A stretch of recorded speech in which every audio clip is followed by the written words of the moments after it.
In the name of the Father, and of the Son, and of the Holy Spirit. Hail Mary, full of grace, the Lord is with thee. Blessed are you among women, and blessed is the fruit of thy womb, Jesus.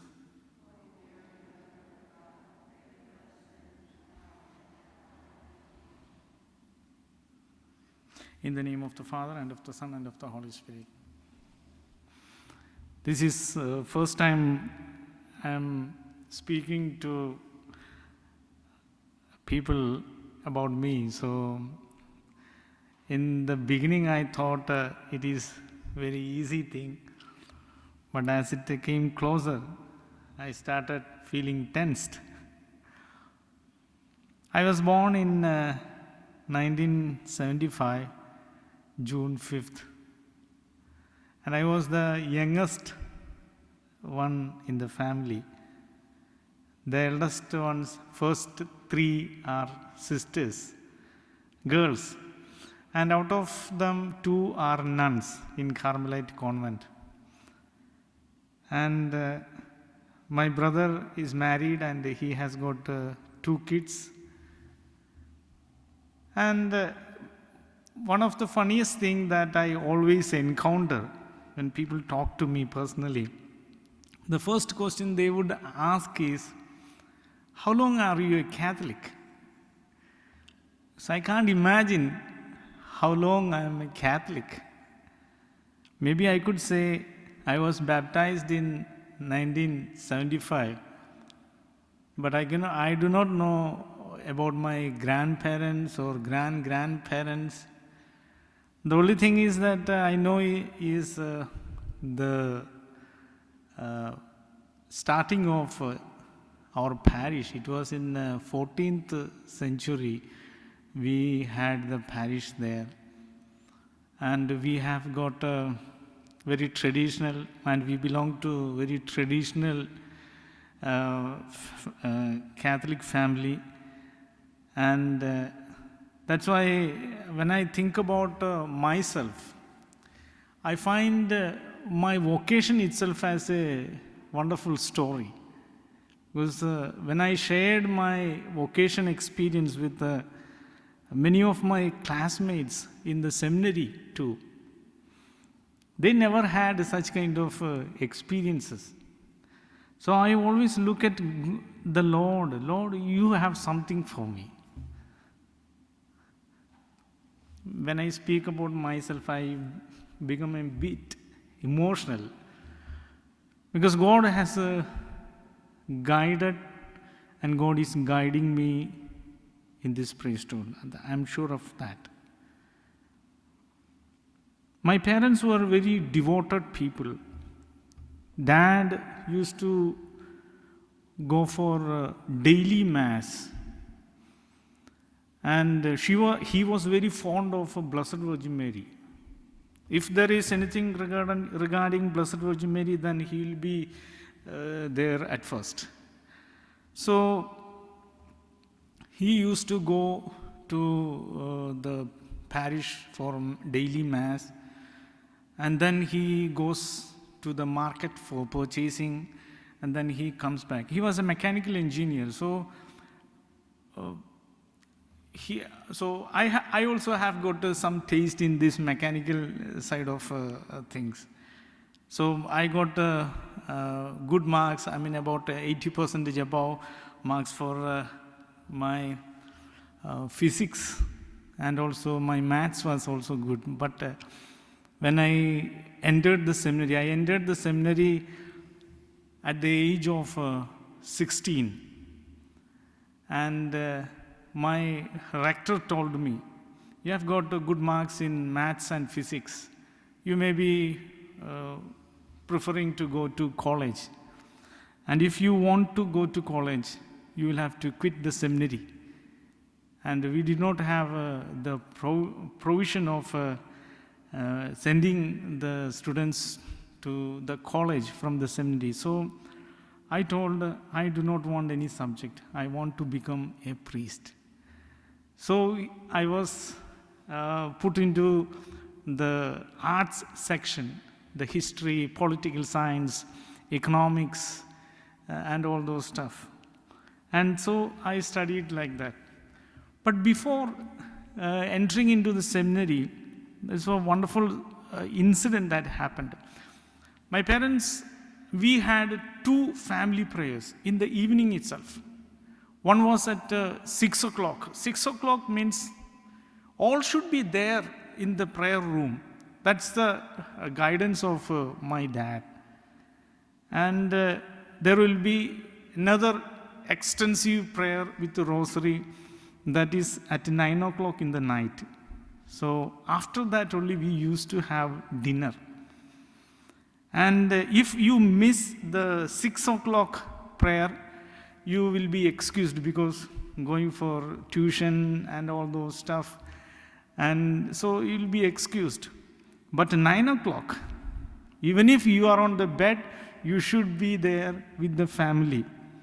And one day, it was the time when my eldest sister, she reached the 10th grade. And she expressed her desire of joining a convent and becoming a nun. So my dad came to know that, and on that day, when she wanted to express her desire, my dad asked everybody after the prayer to come together. And he asked, today is the time you have to take decision. Never after you should turn back. He was a very tough person. He was the eldest of the family, and he had in a certain way had to run the whole family. So he told, you have to decide into which way you have to go. So my eldest sister said, I want to become a nun. And then second one said, I don't want to become a nun, or I don't want to marry. And the third one told, I also want to become a nun. And then my brother said, I don't want to become anything. And he stopped for a while. So my dad turned to me and he asked, what do you want to become? I don't know from where I drew that idea. I told, I want a church and a cross. That's the only thing that I asked from him. Then he said, okay. Then he turned to my brother and asked, what is your decision? Then he told, if all are going for the life like this, I want my dad and mom with me. And he married, and he has 2 kids. And the next day itself, when my dad went to the church, he figured out some sisters who used to be his friends. Whenever he used to come out of the church, he used to talk to some of the nuns. So if he figured out one nun and told, my youngest son wants to join the seminary and become a priest. Then that moment onwards, most of the nuns started looking at me like a priest. They were calling me in my mother tongue, Malayalam. The word is used for those who are aspiring for priesthood is called Achangunye. So I was nicknamed Achangunye by the nuns in the convent, and they were Carmelite nuns. And one of the nuns, she was very dark and very short. Her name is Genevieve. It wasn't Genevieve, she died. And she started training me. She started helping me to assist at the mass and help me to think about priestly life like that.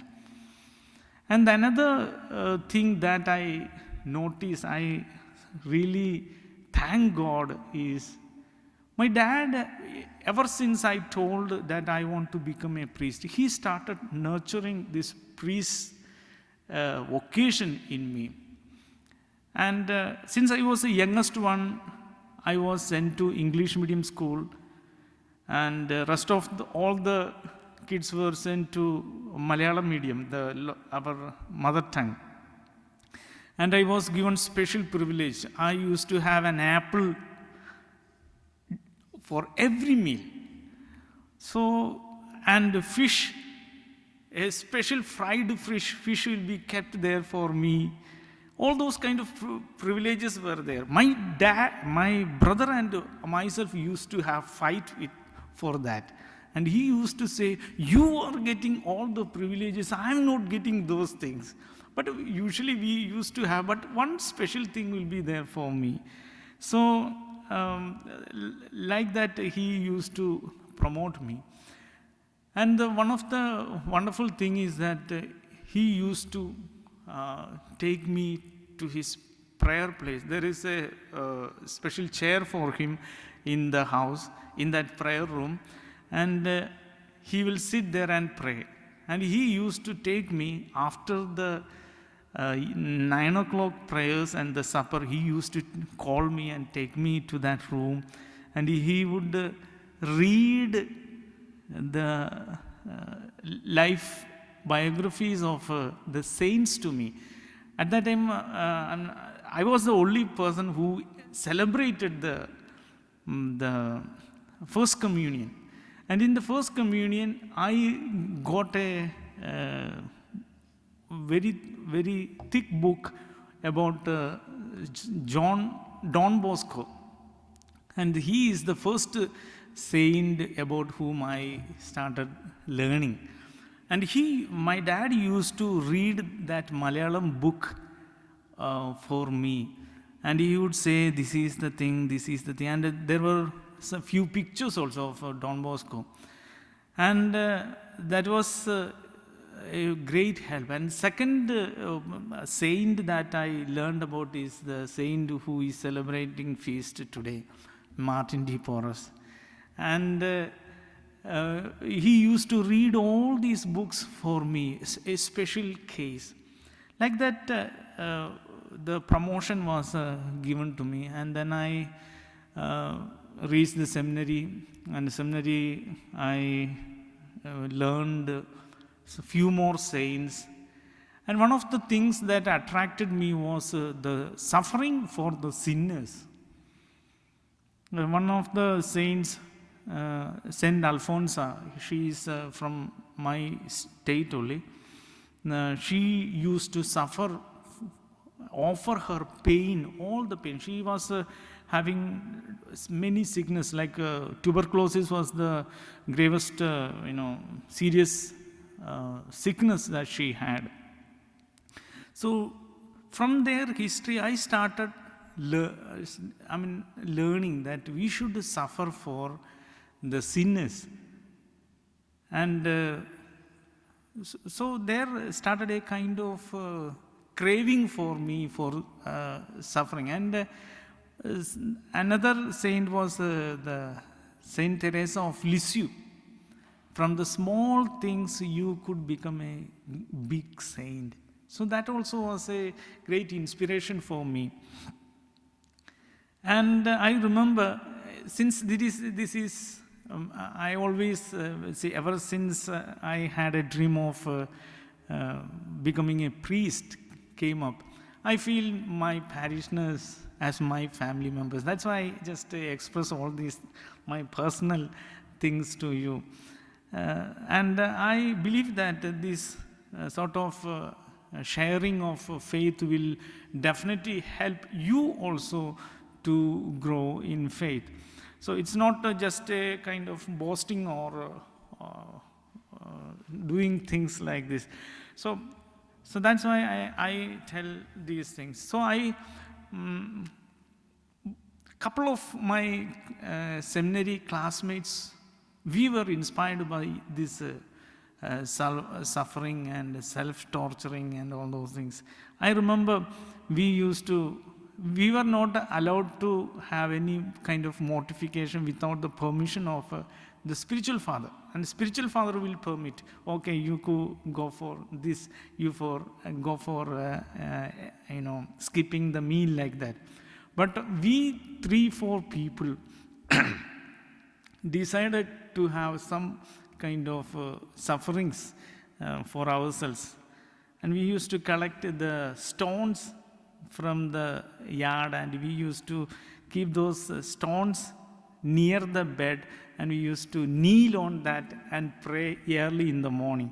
So that kind of things came in. And one of the strongest desire that I had during those days was, Lord, give me suffering. That was the prayer. And I, since in the life history of saints, there are these kind of prayers. I prayed, Lord, give me suffering. That was the beginning. After, and I told, Lord, give those sufferings to me, those sufferings of others. And that was the beginning. After a month, I heard my mom is having a very serious kidney issue. Immediately after that vacation, I came to know that my dad had a very massive heart attack. So at that moment, I did not realize that if we ask for suffering, God would give you. I did not know that. But later, when I became a theologian, I started reflecting back to my life. And when I lost my mom and dad, that was the day when I told Jesus, it's enough. I told that also, it's enough. So,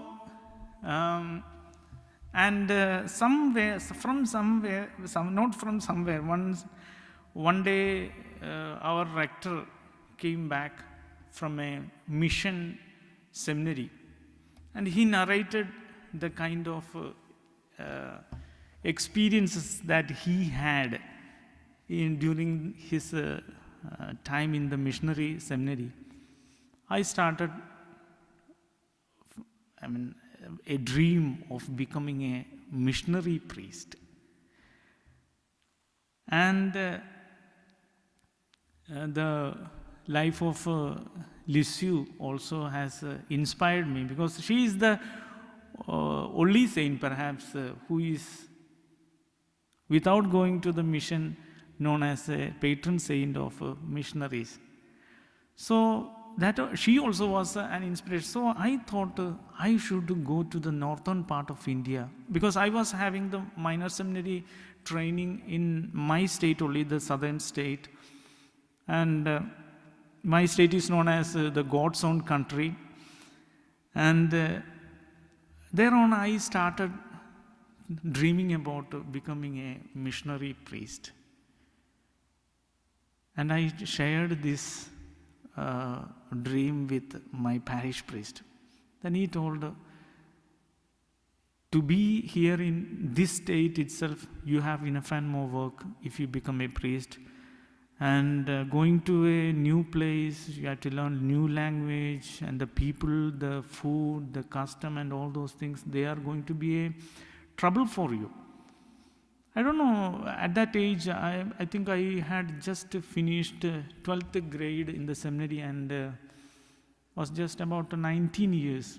I told him, no, I want to become a missionary priest. Then he told, okay, we will arrange, and his relative was one of the priests in the present diocese where I'm working, the diocese of Satna. And he rang up and told him that there is a seminarian who would like to join mission diocese, so what to do. So during that time, the bishop of Bishop Abraham D. Mattam, was on holidays in Kerala. And he told our bishop is there in a particular place called Edappalli, and you go and meet him. I went and met him, and he told, why you want to become a missionary priest? It's a very challenging situation. So why do you want to be? I told, I want to become a saintly priest. So I want to become a missionary priest. Because that was from the very beginning onwards, the kind of spiritual motivation, the kind of spiritual training that I received was really helping me to figure out something which is challenging.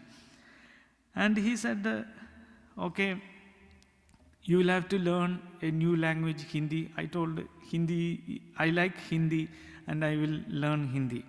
And then he sent me to the mission for 1 year just to learn the language.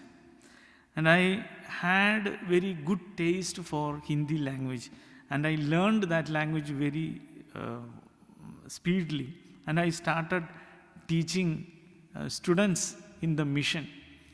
That was just my 3 years of, just after the 3 years of my minor seminary experience, formation.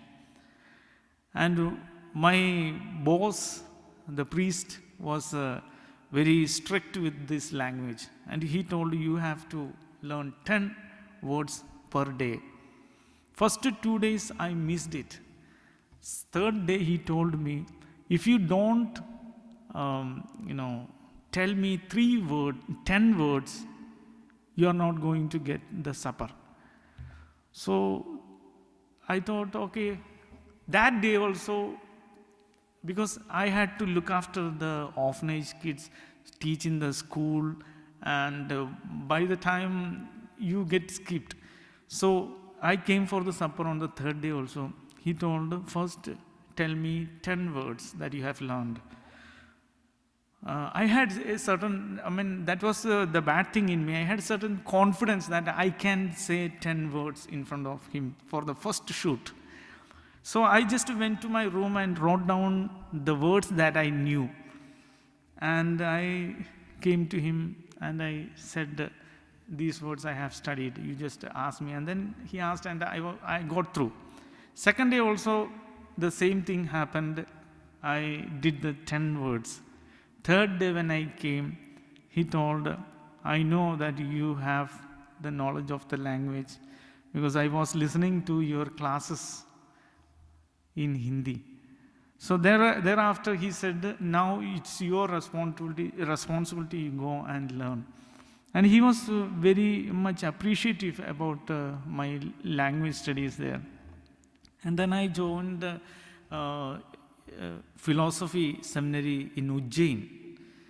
Ujjain is known as the city of temples, Hindu temples.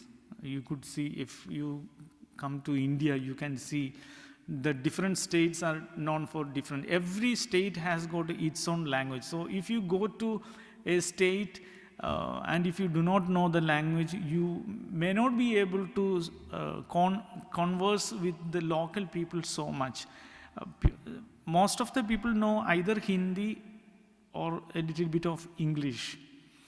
But my mother tongue, they do not know anything. We were known as the people, when we go to the mission experiences, we used to stay in the villages with the people. And they used to consider us as the foreigners. Because we were Christians, they considered us as foreigners. But unfortunately, they did not know that Kerala also is a part of India, a country, India. And that kind of funny kind of things have happened. And I remember we went to one village tea shop. And you won't believe, and we wanted to have tea, and they prepared tea and they put salt into the tea. And that lady did not have a sewer for filtering the tea leaves. She took out, the women wear sari. It is called sari, the long 5-meter cloth covering the hair and all. So she took out the edge of her sari and filtered the tea. Somehow we drank that tea, because from the appearance, we could understand that she might not have washed her sari for few weeks. And the situation in that area also was like that. And another incident, when we used to stay in villages. We used to stay 1 month completely in the villages and used to teach the kids. And we will be almost 10 people, 10 seminarians, and we used to arrange sports competitions and song competitions like that. So to get interacted with the people, we used to conduct all those kind of things. And it was the time of a special kind of fruit, and we all loved that fruit. And one day we were passing by a house, and that house had a few trees, and those trees were filled with these fruits. So I told, we will act as if we are seeing these fruits for the first time. So we went to the house, and a man was there standing in front of the house owner, and we went and told, "What is this?" Then he told, "This is called Sidafal. In Hindi it is Sidafal." And okay, custard apple, that is a custard apple. So is it edible? Then he told, "Yes, it is very sweet." "Oh, it is very sweet." We started acting as if we are seeing it for the first time, because we have seen it in our home state and we have eaten those things at home. But somehow we want, because we have to make our own food, we have to do everything by ourselves when we are in villages. So we thought we would have these things so that we can skip one meal. So like that, so many kinds of things happened during our formation time. And then I became priest after my theology. My theology was in my own diocesan seminary. And in 2002, December 31st, I became priest. And before that, when in 2000, the first news that I received was the death of my dad, 2000. December 31st, my brother rang up and told, "Jossey, I don't know how to speak." And then immediately his friend took the phone and told, "You have to come soon. Your dad is not doing well." And then after that he told, "Jossey, you are in seminary, so I would like to tell you openly, your dad is no more." He had the third massive heart attack and he died. And after that, I could, when I am very strict regarding the rules and regulations, these kind of incidents come to my mind. We wear white cassock all over India. Once you get into theology, here in United States, I have seen the brothers, the seminarians wearing black cassock. In India, it's not like that. It's in India, we wear white cassock. I have a white cassock with me in my room. And so we wear white cassock. So when you get into the theology, you enter with white cassock. And that vacation time, I got my white cassock stitched and I brought it to my home. And my dad told me, could you please wear it for me? Because the concept is the bishop would bless the white cassock and then you wear it. Then I was very strict in rules and regulations. So I told, no, I won't wear the cassock without the permission or the blessing of the bishop. Then he told, I do not know whether I will be able to see that. I do not know whether we will be able to meet on the next vacation. Because it's almost 2,500 kilometers from my home to the seminary. So we travel by train and we come back only once in a year. Just for 1 month we come back. And so he told me, so I don't know I will be able to see you next time when you come home for vacation. I told him, no problem. I will not wear the cassock. And then that episode entered there. And it was we have vacation in June. And July onwards we have classes. And same year, December 31st, I received the message that my dad is no more. My dad could not see me wearing the white cassock. And it was at his funeral I was wearing the white cassock. So that is still a thing that I always reflect. When you stick down to rules, when you forget the human concern, that is not divinely. That is not divinely. You need rules. Along with the rules, you should have human compassion for the others. Perhaps that was a kind of, prophecy of my dad that he is not going to see me in cassock. So that happened. And then after that, I came back to the seminary and completed that year and went back home. And my brother and sisters told me, we don't think that our mom will make one more year. So I sat down on my mom's bed, and my choicest position was to lay my head in my mom's lap and talk to her. So while we were talking, she told, please come back home. I asked why.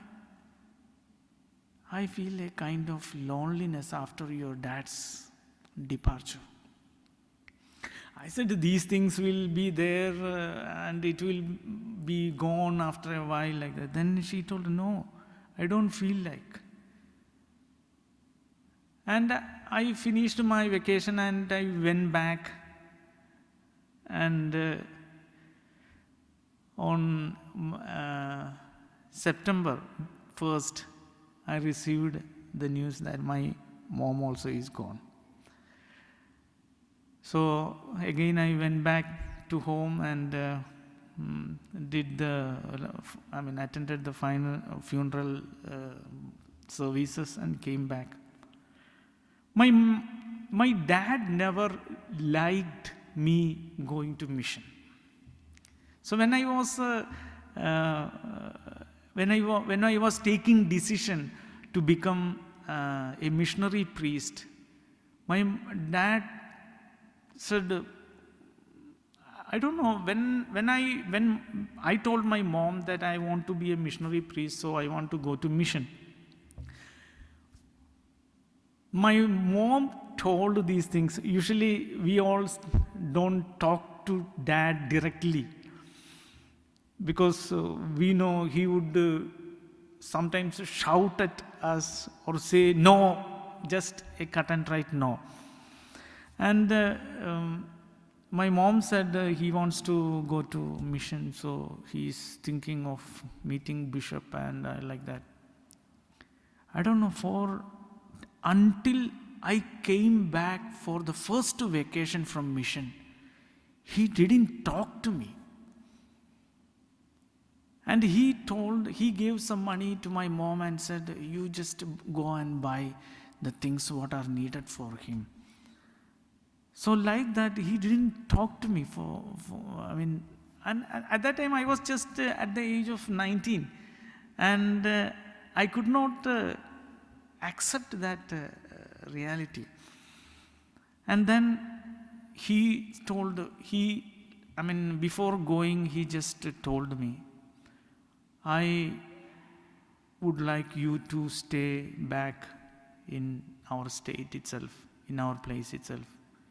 If you don't want to become a priest, I will send you for studying law to my aunts. My aunt was in Trivandrum, and her husband was the retired as deputy chairman of ISRO, Indian Space Research Organization. So they were able to send me to the law college and teach me law.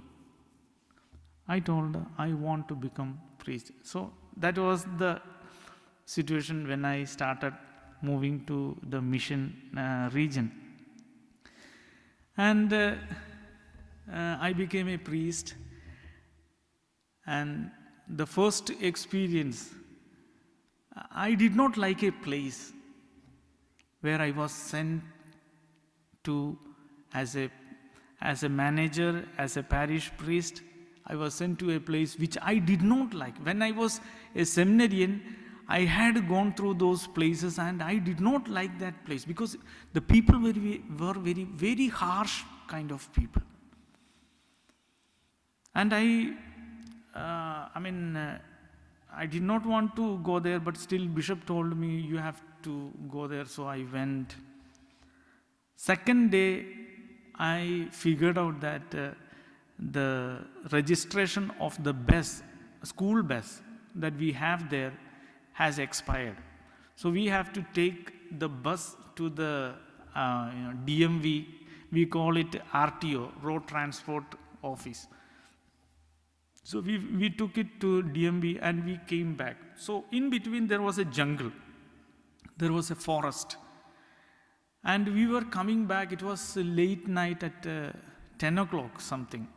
And two sisters were there in the bus, driver was there in the bus, and I was there so I was sitting at the front side, this side, and the other side the driver was driving. When we entered the middle of the jungle, the forest, a car passed by. And then my driver told Father, that fellow is a very stupid fellow, he is a very Don type fellow, he is a very, goon type fellow. So please take care of that fellow.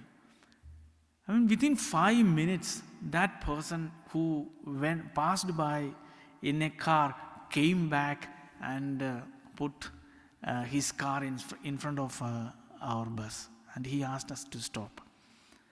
And after that, he and his friend were traveling in that car. They came out. One fellow came to my side. The other fellow came to the driver's side.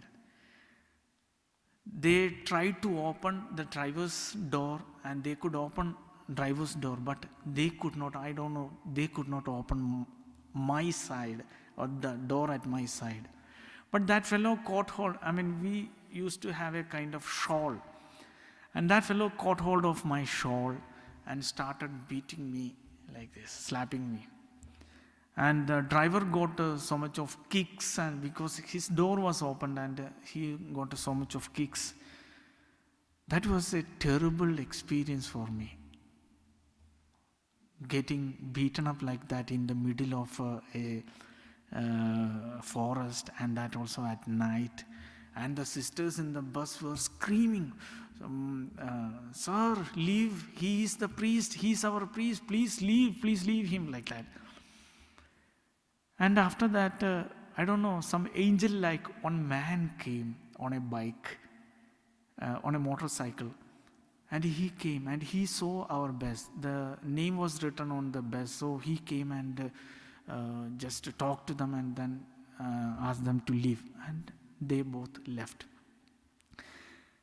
And I came back to my church, and I was really terrified. I started thinking, what is the safety of my life if these things are happening? And he was shouting like, "You Christians, you have come here, you have got all hidden agenda, you are going to convert our people," like that. He was shouting while beating us. And I sat on my bed, and immediately a phone came. That was the priest who used to be, he was the former priest there. And he had somehow contacted the convent, and the sisters told that he is terrified because of this incident. And I took the phone, and he told, "Why are you afraid of these things? Don't you know that you have come to a mission place, so you have to expect these things? These things are in your right." I got angry. Instead of consoling me, this fellow is shouting at me. I just disconnected the phone.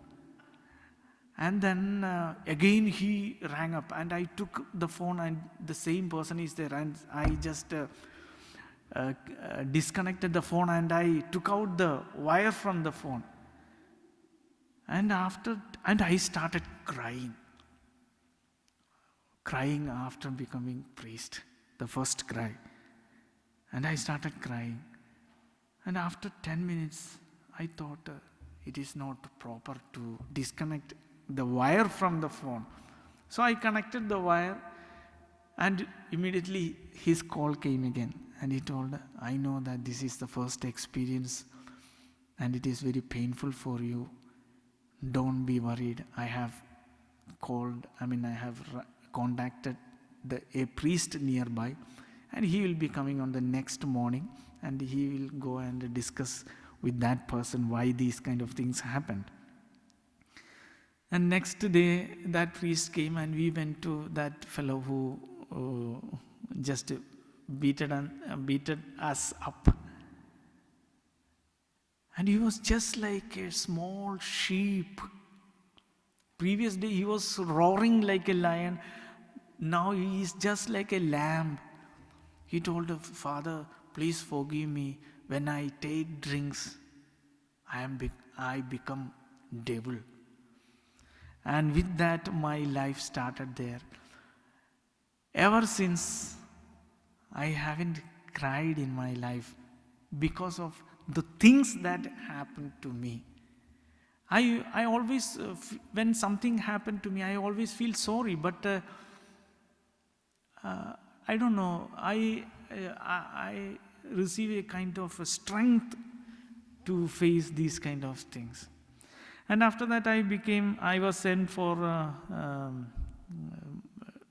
bachelor's degree in education, and that is essential for becoming a principal in a school after that first year. And I went and completed my studies and came back and started my career in the school as a principal in different schools. And I was, I don't know, my promotion was just like a wind. All of a sudden it came up, and my bishop, then we had the second bishop, and that bishop was very loving to me, and he was very caring to me, and he gave me promotion, and I became the principal of the largest school in our diocese, and it has got 5,300 students in that school. And so it was just like a magistrate of the city. The principal is moving around. All are welcoming to their shops, homes, and all those things. And during that time, there was a certain amount of, I don't know, some kind of things came up. And I told the bishop that you are not doing proper.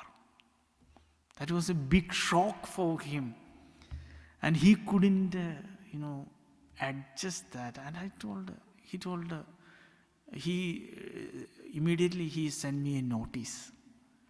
And he asked me to explain show the cause of that, show cause notice, why I did so, why I did comment like that. So I told the bishop, I am here as the representative for you. I am a priest. I don't want this post anymore. You figure out somebody else for this principalship. And that was a shock for him also. We both had shocks. So one evening he came and gave me the transfer order, and he transferred me to a small parish as the assistant pastor of that parish. Before that, I used to be the pastor of the big parish and the big school. Here I am transferred just to a small parish as an assistant pastor. And there is no daily mass in that parish. Only Sunday mass is there. From Monday till Saturday, you just look out onto the streets and sit there. That's the only work you have to do. So that was a big shock for me. I thought I told something which is right, and I am punished for that. And in between, some of my brother priests in the diocese told, see, Jossey, you are being targeted, and the cause is your classmate. That was a big shock for me, because I was very close to him. I was opening, I used to share my, ideas and all those things with him. I knew that it was not his kind of game or something that happened. But because of the situation, I started believing that he has some role in this transfer. And then I lost my sleep. I was not able to sleep at night. And then I thought, for whom should I live like this? Why should be I a priest anymore? These things or these sort of things are happening in the church, and I'm just wasting my life as a priest. So all these thoughts started coming up, and I lost my sleep. And then slowly I started. I used to pray, but I was not so regular in my prayers. From there onwards, I started praying strongly. And then a certain kind of idea came to me. It is at the altar my work goes on. My office is my altar. My source of energy is my altar. So I thought, okay, let me put all these things into the hands of the Lord. And I used to take my bed and go to the church, enter the church, and put my mattress near to the altar, and I used to hold the altar and sleep. So I felt a kind of comfort when I touched, just like holding mom or dad while sleeping when we were kids. So I just held on to altar and used to sleep. And then one day, my favorite position in the church when I am praying is the space between the main altar and the first altar. So I used to sit near to those steps and put my Bible and used to read and then pray. One day while I was praying, a kind of reflection started coming up. God is love. Where there is love, there is God. And that love should be pure and genuine love. Then there is God. You loved him, your classmate. So God is there as the judge. So you need not worry. Then the thought came, Jesus came to this world to love us. And what did we do? We killed him, crucified him. But still, what is he doing? Still he is loving us. So what should be your duty, your responsibility? Just to love. So a kind of solid affirmation came into my heart, into my mind, that you keep on loving. You keep on loving. You love somebody because you want to love. It's not that he does something for you, he does not do something for you, he takes care of you, you are secure in front of him. No, you love the person because you want to love that person. That's the only thing. That was a drastic change in the whole peace of mind. And then I realized that I am growing in my prayer life. And I was happy. And then people started noticing who is going to be so happy when somebody is punished like this? People started asking me. I told them, what is it? It's the life. So and after that, one day Bishop came to my place and he invited me for a trip. And we went together and we were for 3 days together. And I took care of him very well. In India, the bishops are not like other countries. We take care of our bishops. When bishops come, we take care of their luggage and all those things. All those things are there. And I took care of him very well. And at the end of the journey, he told, Jossey, you are not as I thought. You are not as I was informed. You are a very wonderful person. And there are some other things I don't want to tell those things in public. And after that,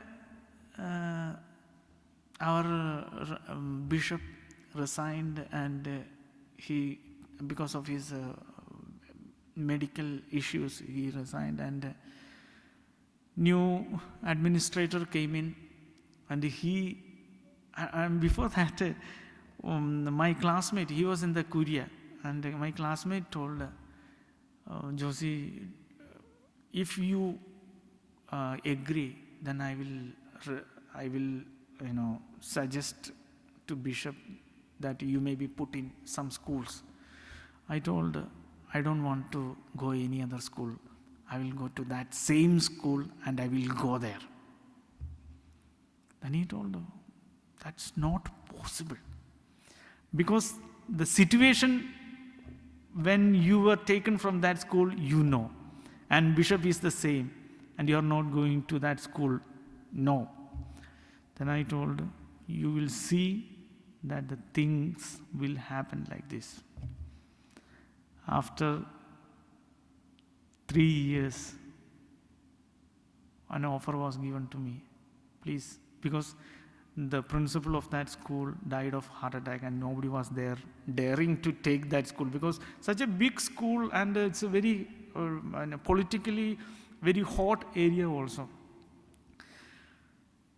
And the diocese asked me, please come and take the school.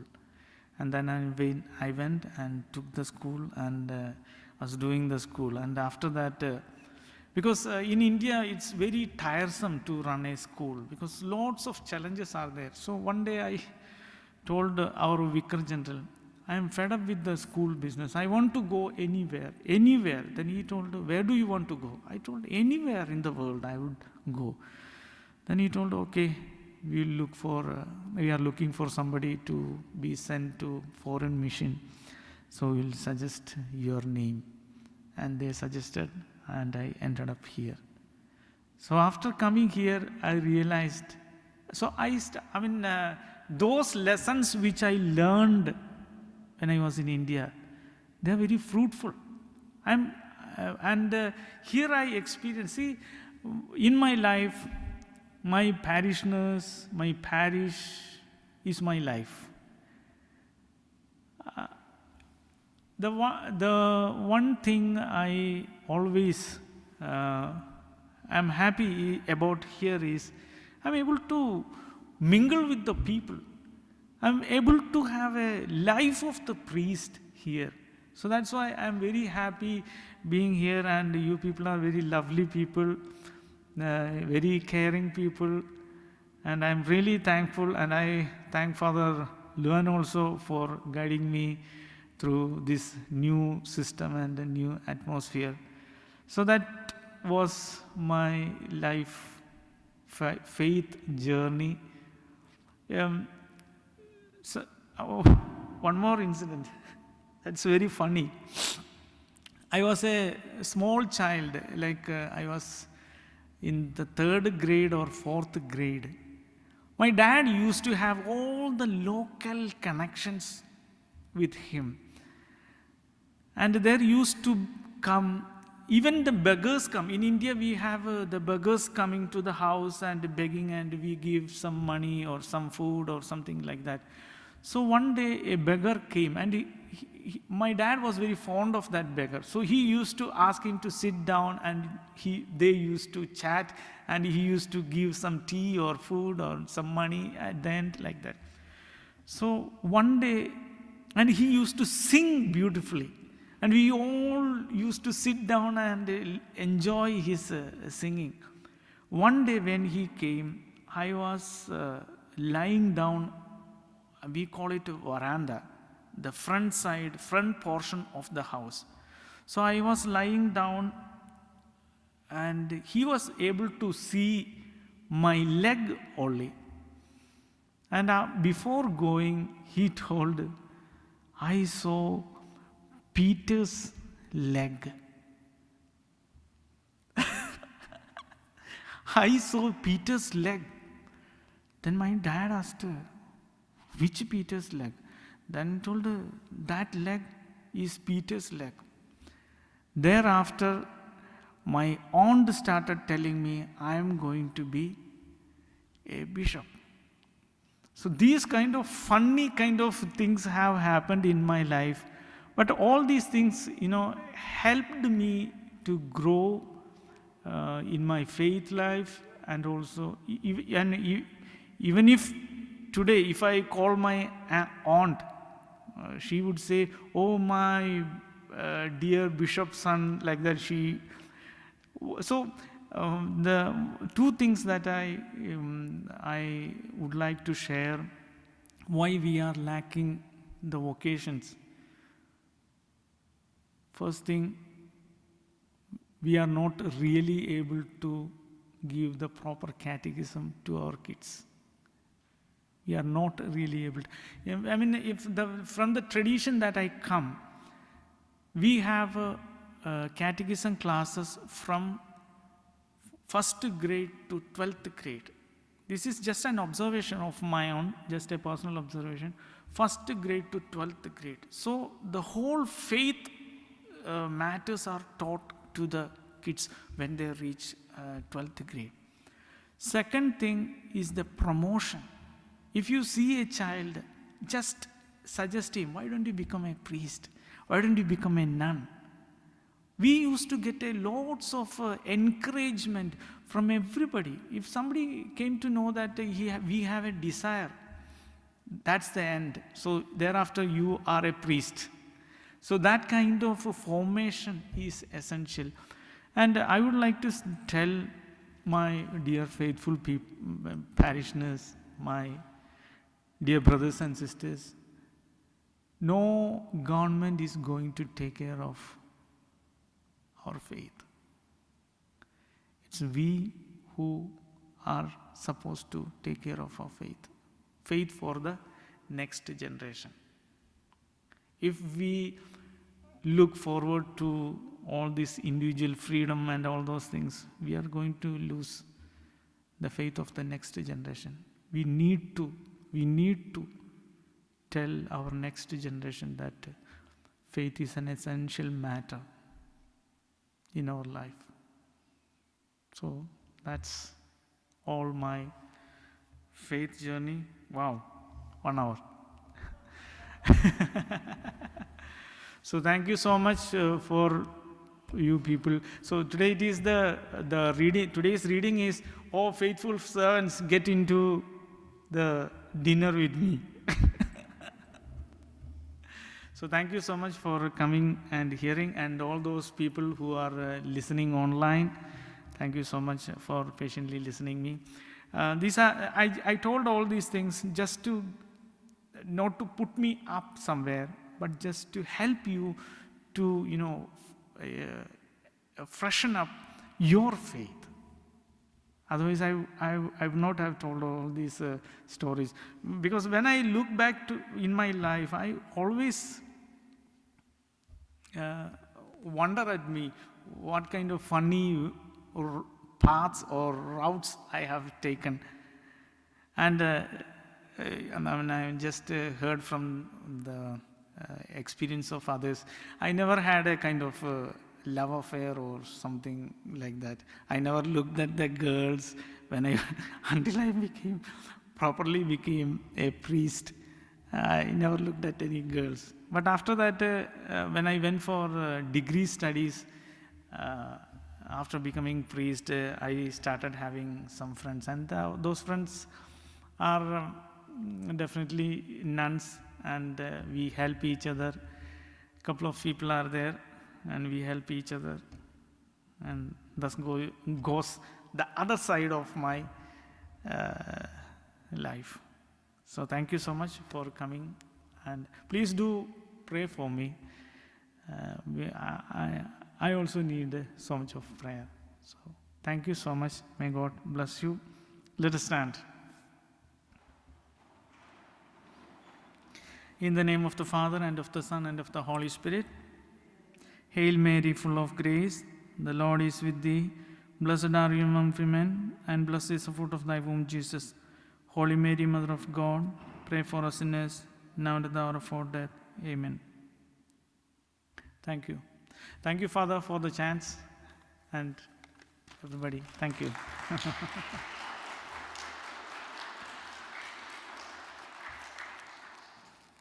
Thank you.